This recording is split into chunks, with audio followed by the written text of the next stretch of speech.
So this next session is about GIS-based mineral prospectivity mapping and spatial data analysis for exploration targeting of mineral deposits. It's a bit different from all the talks we have had since morning, but ultimate aim is to find new deposits or at least areas for more exploration. So we will start this session with the keynote talk by Alok Porwal, and it's mainly about how we can use different machine learning methods for mineral prospectivity mapping.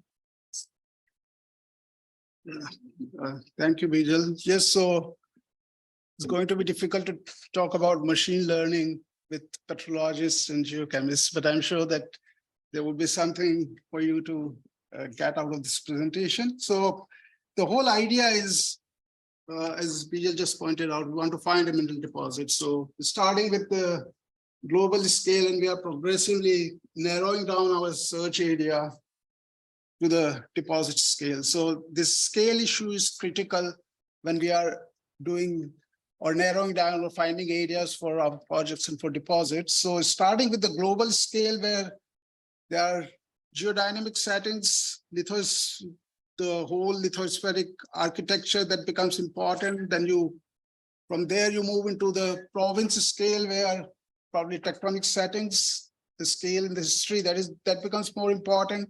And then you go down to district scale, where lithostructural setting becomes more important. Finally, you go down to the project scale, where the precipitation mechanisms, or what you call the trapping of metal, those processes become more important. So this is about prediction of mineral deposits versus detection of mineral deposits. And if you look at this plot here, we find that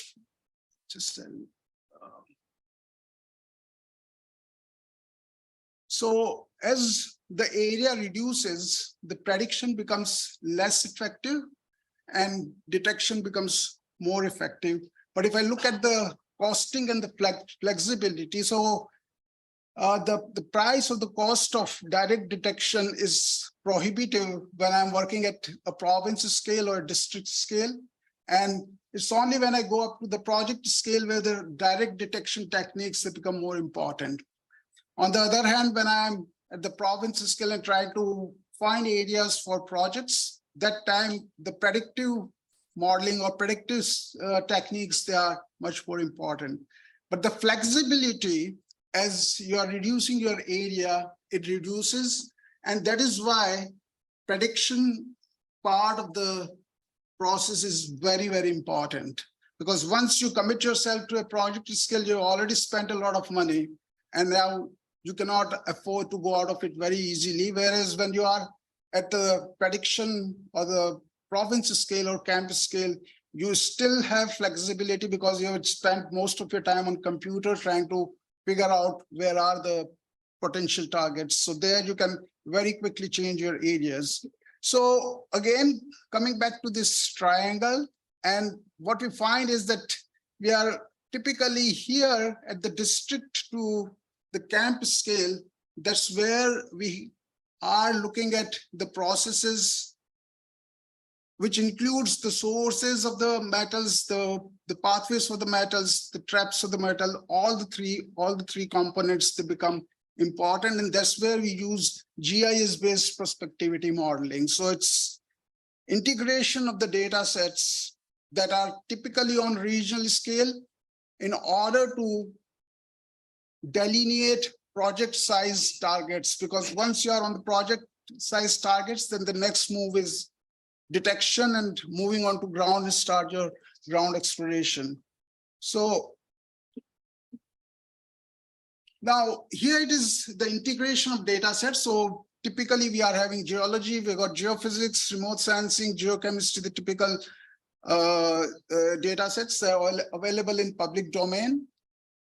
We can dump them all in GIS, we combine and we get an output, but that doesn't work because our inputs have to be able to represent the mineralization processes at that specific scale.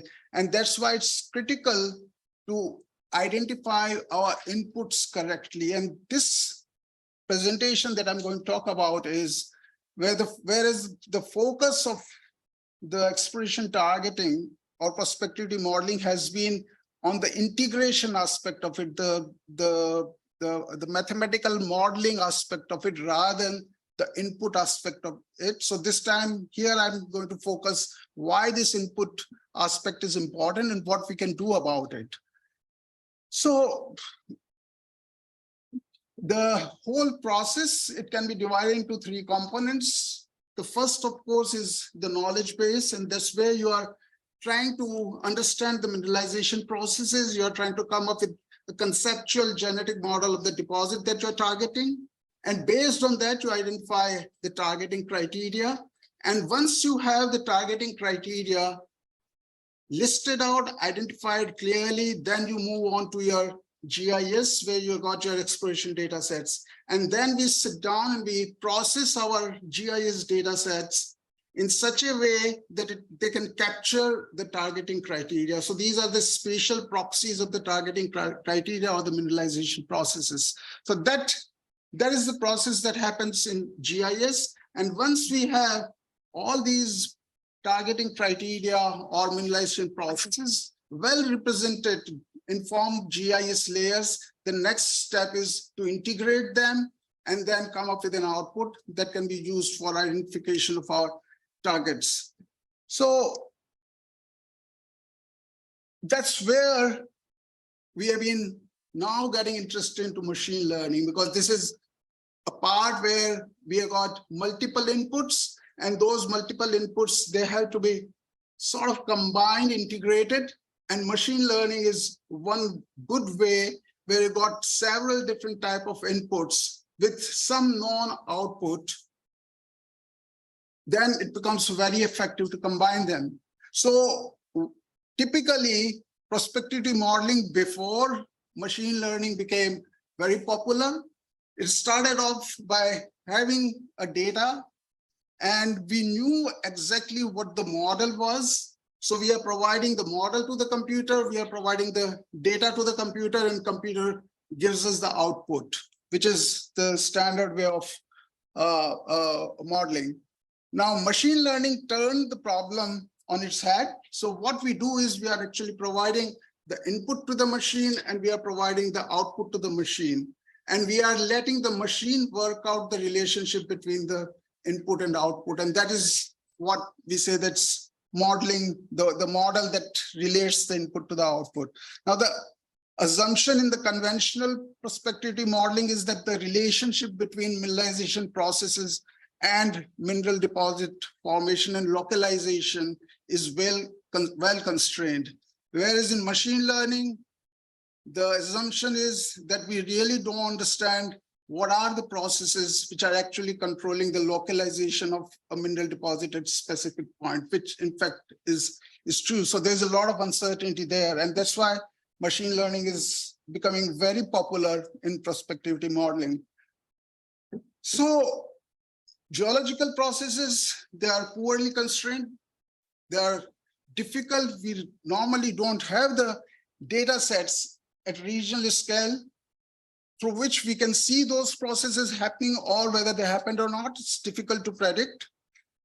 And that's why the model selection is difficult. We really don't know what is the relationship between the input, or input are the data sets that we have, output is the mineral deposit. So we don't know what is the relationship between these two. And that's why model selection becomes critical. And what we typically do is our model selection is based on what kind of data sets are available to us. So if you've got lots, we're in brownfields exploration where there are already lots of deposits discovered, it's probably good to be using some kind of a data-driven approach where we use the analogs. We try to find the analogs of already existing deposits. On the other hand, we could be in a greenfields area where we don't have any existing deposits. So we have to start using some expert knowledge, try to give weightages to our different input GIS layers, and then combine them and generate targets. So machine learning is actually letting the data discover the model. And we are typically dealing with brownfields target where there are already a number of deposits occurring. But the main question is, and in fact, when I was preparing this presentation, I had in my mind an audience who's probably more machine learning and data science oriented, at least majority of them. But what I see is all geochemists and petrologists. So the key question here is, what is the machine really learning when I'm applying machine learning algorithms over GIS data sets and trying to predict deposits? So this is the flow chart.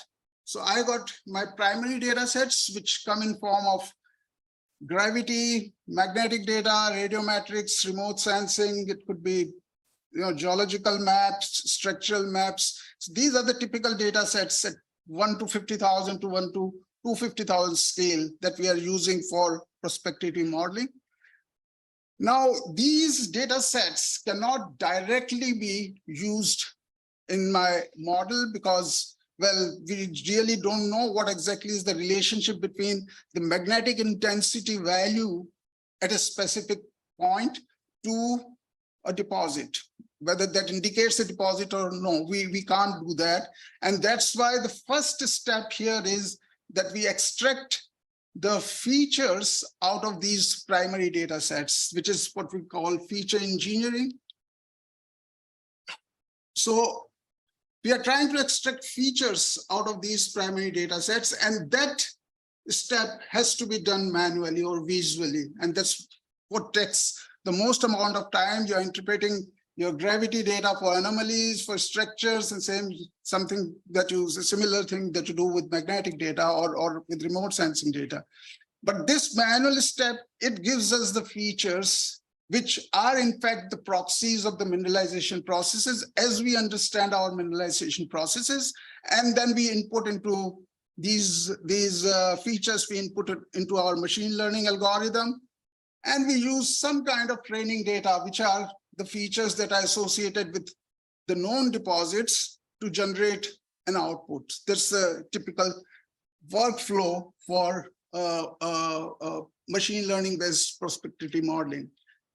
But the question that we were asking in the last slide was, what exactly is the machine learning? In fact, machine learning in this context is learning not the features, is not learning anything about the data sets because we are providing the features. The machine is simply learning the parameters of the model. So it's just trying to optimize the parameter to make the best predictions. And that's based on some kind of loss function that we can use. So this is the basic issue. Machine is not learning anything, although we are calling it machine learning, basically. So and I'm going to come back to this in a while. So the primary data sets that we're using are essentially of two types. The first are what we call the directly measured, uniformly gridded, sampled, and gridded data sets. So that would be airborne magnetics, it could be gamma ray spectrometric, gravity, remote sensing, topographical data. These are which have been sampled at regular intervals, and we can create a gridded map or image out of that. On the other hand, the second type of data sets, which we typically geologists use a lot, and those are the interpreted from the sparsely measured observations. So creation of a geological map itself is not a uniformly sampled process. You are actually measuring, you're reading at different distance intervals and trying to interpolate between them. And most of it is my interpretation versus someone else's interpretation. I'll do my geological mapping based on some assumptions, some understanding of the geology of the area, someone else would. These are where you have a high uncertainty because there is a subjectivity involved in that. And quite often we are using the primary data sets, particularly the geophysical data set, to create our geological maps. So essentially we are abstracting a lot of information from the primary data set. So in the second type of data sets, there is a high level of abstraction and there is high uncertainty. And there is, of course, subjective bias, whereas on the first primary data sets, you really don't have any abstractions, just direct measurement with interpolation. Of course, when you're interpolating, you're making certain assumptions about the data set. So there is some uncertainty, which I would put as the stochastic uncertainty that's associated with the generation of data set. But these data sets, they've got much less uncertainty. So how do we select the features? And these are based on the conceptual models of the deposits that we are talking about. So what we are typically using at regional scale is what we call mineral systems approach. And I think that's pretty well established. So, you know, the whole process is categorized into different critical components. So all of those components have to happen to form a mineral deposit. So you need to have a fertile source of metals, a fertile source of fluids. You need to have ligands that can, you know, bring those metals into the fluid. So you need a source component, and then you need a pathway component, or what we call architecture, that can connect the source region for the fluids to the crystal near surface region, which can bring up the fluids. So that's the architecture. And the third is the overall geodynamic tectonic settings in which that mineral system can form. So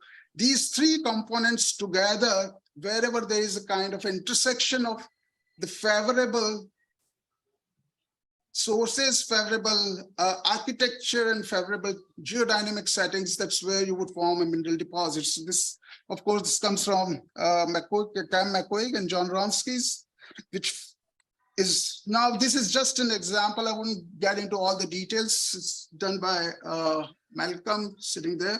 So it's part of his PhD thesis. So this is about critical metals. So just take an example. You know, he put together a mineral systems about the geodynamic settings where critical metals can form. Then what are the fertile sources? What are the the architecture that's required? So all of that then have been listed in form of this table where we have all possible processes listed out that can lead to the concentration of critical metals in specific part of crust or formation of critical metal deposits. So the next, the major issue with this approach, which is theoretically very good because I'm connecting my processes to the layers, the data layers that I'm going to use for my modeling.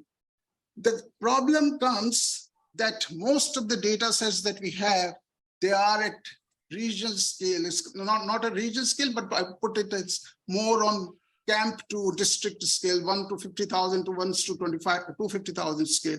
These are the data sets that we have, which are actually not capturing those processes, the precipitation mechanisms, because those are too detailed to be captured at low resolution.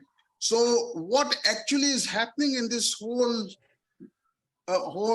pipeline for prospectivity modeling is I'm using deposits to train, but my data are not capturing the processes that form deposits. My data are actually capturing the fertile geology, the prospective terrains where I can find a mineral deposit, but it's not going to pinpoint a location where you'll find a mineral deposit. And there lies the crunch, because we are not using the right data for training. We are actually targeting not deposits, but the fertile geologies. It's kind of what I would say prospective tracts where you can find mineral deposits. But to find these tracts, it is not logical to use deposits, because deposits are actually reflecting something very different. And it was something that we analyzed over the Yilgarn craton, where we're looking at nickel sulfides, was that it is possible to predict where you would find komatiites, but within komatiites, where you're going to find nickel sulfide deposits, it was not possible to predict because they were randomly distributed within komatiites. Now, when I say randomly distributed, of course, they would have a control, but those controls cannot be read or seen in the data sets that I'm using. That means regional scale data sets. So that's where we move into deep learning, which is now becoming more and more popular. So the difference between machine learning, or what we call shallow learning, versus deep learning is simple. In deep learning, we are actually doing away with this step of feature engineering. So we are not letting a geologist and GIS expert to sit down and create GIS layers and features for us. We are just providing the primary data sets, our magnetic images and gravity images, nothing that involved the intervention of a human, and which have been directly observed. So we are providing these data directly to the network, and we are letting the network learn the features which are relevant, and then come up with the prospective ground. This whole process of identifying the features which are critical, for that you need deposits. Again, you need training points that can help the network, or that can lead the network to identify which features are critical. So we are letting the computer learn the representations of the primary data. We are letting the computer learn the features that are critical for formation of mineral deposit by itself.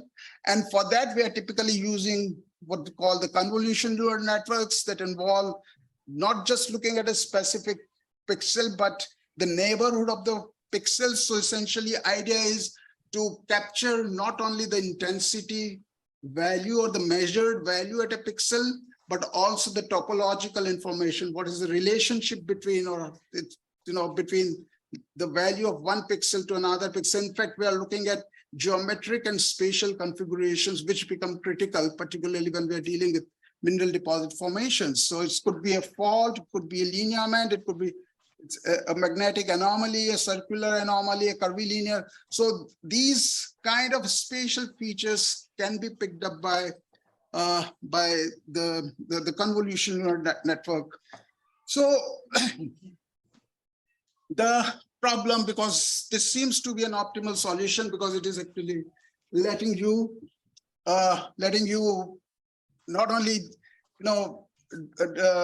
save time, but you are actually letting the machine recognize. But the problem comes is that when I compare the shallow learning or conventional algorithms versus deep learning algorithms, they become more important when your data becomes really, really large. So it works very well with social media data for image processing. We've got a huge amount of data sets to work with. And when I'm dealing with prospectivity modeling, we've got very small amount of data. And the reason is the parameter estimation. The number of parameters that you need to estimate increase exponentially when we are dealing with deep learning. So this is the region where deep learning and other methods, they've got a huge difference in performance. They work much better, but this is the area where the traditional machine learning works better. So whether it is really useful or not? So we are actually looking at this part where mineral exploration data sets are typically residing. So, and that's where probably deep learning methods would underperform the normal standard machine learning method. So where we are using all different techniques to enhance our training data sets and all those things, but essentially we are simply fooling ourselves, because we are sampling or generating samples in the vicinity of the existing deposits. So it's going to be overfitting. We are actually just increasing the number of training samples without actually adding any new information to the network. So I'll very quickly skip this. So coming to solution, what can be done under these situations where you don't have enough training data, and we are never going to have enough training data for prospectivity modeling. So we have to move into something called unsupervised, where we really don't need the training data, and let's see what we can do with it. So one of the approaches would be using something like clustering techniques to just cluster the input data and then identify which clusters are, analyze these clusters in geological context, and then identify which clusters are likely to be more potential. So here is an example. We got 4 primary data sets: the Aster remote sensing, gravity, magnetics, topography. We used the self-organizing map SWARM algorithm. And the idea was to just, this is the geological map on the right. This is the geological map that we are trying to recreate from these primary data sets without any human intervention using the clustering techniques. And there are these deposits occurring there. This is actually this base metal from the Aravalli region of Western India. So what we get from clustering is this, which is definitely not what the geological map is, but it is very similar to that. And it is important because this has been generated using just those 4 data sets where there is no ground geological mapping involved. Plus, it is also identifying these magenta clusters, which are containing most of the mineral deposits that we have in this. So the unsupervised algorithm has been able to capture the mineral deposits without any intervention, without any feedback coming from the geologist. And the second approach would be using something like encoder decoder. So we start with a magnetic image, we pass it through our deep convolutional neural network, and we try to recreate the image. So in the process of this input output matching, we extract out the features that are critical of this input image. And these are the features that we use for training because they've got much lower dimension and therefore there's less chances of overfitting there. So this is what we do. We start with the image, we convolve it over progressively larger filters, and we end up extracting out a sparse representation of the original image, not the entire image, but the critical features of that original image. And those are the features that we use for training because the dimensionality is reduced and therefore training becomes much easier, and that we use for generating. Just one more slide and I'm done. So this, again, very quickly, this is the experimentation we did. This is magnetic image and these are the deposits. So this was the architecture that we used. We generated the sparse representation of this magnetic image and that was used for modeling. And these are the sparse representation, dictionary of the sparse representations of this image. So these are the critical features.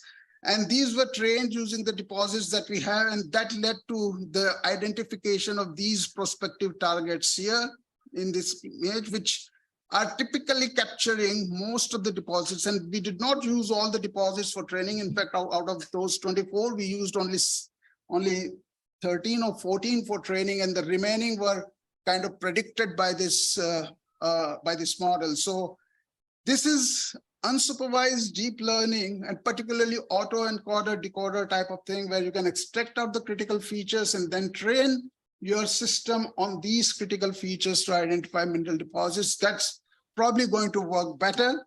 So to sum up, the new research in deep learning and machine learning should focus on feature extraction from primary gridded data, which then you can use to complement the knowledge-driven feature engineering. And new algorithms for data integration, I mean, we can use different techniques, different algorithms. They're not likely to give you any improved results for prospectivity modeling. That's the takeaway from my side. Thank you.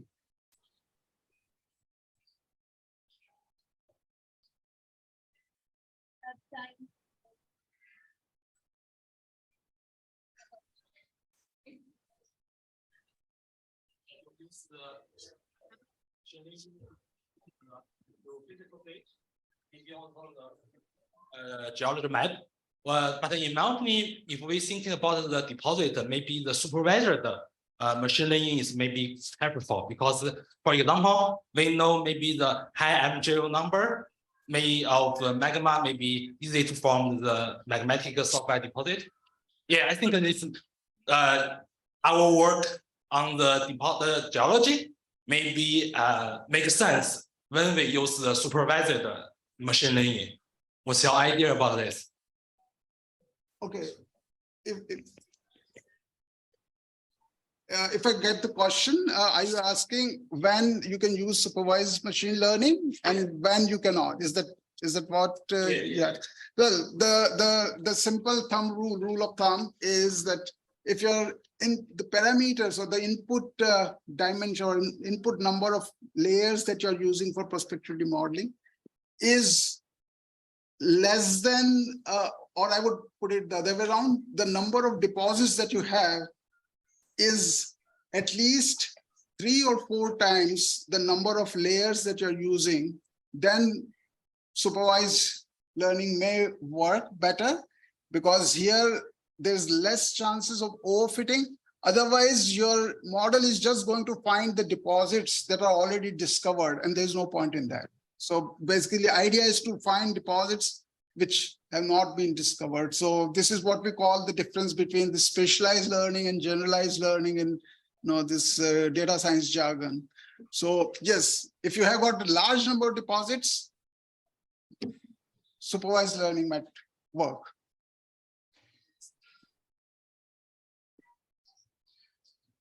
Yeah.